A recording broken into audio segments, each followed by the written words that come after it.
U.S. flags are flown at half-staff at times of national mourning, most recently on September 28th after the death of Israel's Shimon Peres, also on October 9th in honor of the fallen firefighters' memorial service, and at Hampshire College in Massachusetts after the election of Donald Trump.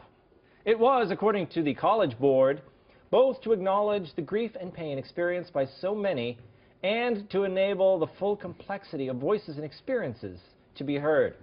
Some students took it further. They set the flag on fire. The administration had had about enough. They decided to end the showdown by blaming the flag. On Monday, Hampshire College's president, Jonathan Lash, announced that no flags of any kind would be flown on campus. Lash said removing the flag was to start a conversation in their community and the nation, and that, quote, the flag had become a heated symbol that was making that more difficult.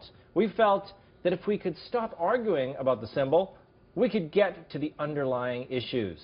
He did say that on special days that call for flying the flag like Veterans Day and the 9/11 anniversary, he would first discuss any flag-related decisions with faculty and the student body. Here's what those discussions might look like.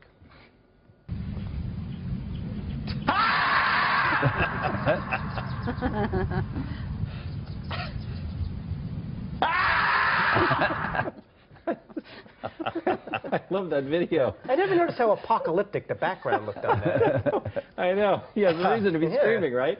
Joe, what do you think? Is this a solution? Remove all the flags? Well, you know, maybe the flag's not such a heated symbol if you don't let people set it on fire. That might be part of the problem. Yes. His correct response to this when they said, can we lower the flag for the election results, is to say no and then move on. And even if you read his full statement on it, he said that originally it had nothing to do with the election, it just was coincidental, it was because of all the troubles in the world. It's such nonsense.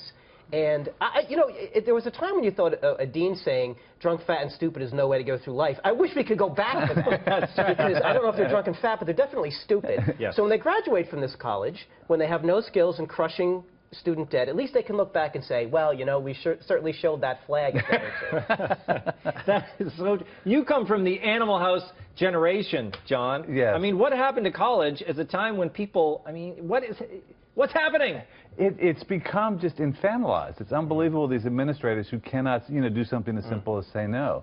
I mean, my only solution for dealing with these students and this president is to give them a timeout. That's really, I mean, they're really at that level. Send them home for a few years until they mature. Well, that's right. I think they have been doing timeouts, haven't they? Didn't they hand out crayons? They have the space faces and everything. It's just unbelievable. I mean, this is like sending a letter to the alumni for the president saying, please don't give us any more money because we obviously are too dumb to know what to do with it. I mean, why would you send your kid or a donation to this place? Well, that's it. And it's not cheap. Yeah. I mean, Hampshire College, it's going to cost you a lot of money. Courtney, you've got young kids. Do you think it's going to change? It can't go any further from, you know, from where it is, can it? We're laughing about this, but it's really sad.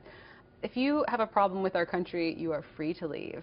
When I see an American flag flying, like when I'm stuck in traffic on the 405 and there's a big American flag flying. At the car dealership. I just have such a sense of pride for living in our country, and it's a beautiful representation of all of our states and the colonies and all of those things, and it just is really offensive that someone, you know, wouldn't appreciate the freedoms that we have. I know I'm getting all sentimental. I mean, we should be playing the national anthem behind that, but it is so true, isn't it? But Tom, do you have a flag out in front of your house? I have flag underwear on right now. None of your business. Yeah, I mean, first of all, they got to cancel Evel Knievel appearing there. The problem with this is, you know, again, first try to get rid of the rainbow flag on that campus, and people would be outraged. Yet you can ban the American flag, and because they burnt it, how about if someone did a book burning? If someone burnt a book, would you ban books on a college university? This is just so stupid. I can't even fathom that these guys, and the guy's name is Lash, shouldn't get a time, it should be Lash tongue lashing. Not a tongue lashing, that might feel good, but a bad, let me make it cane lashing.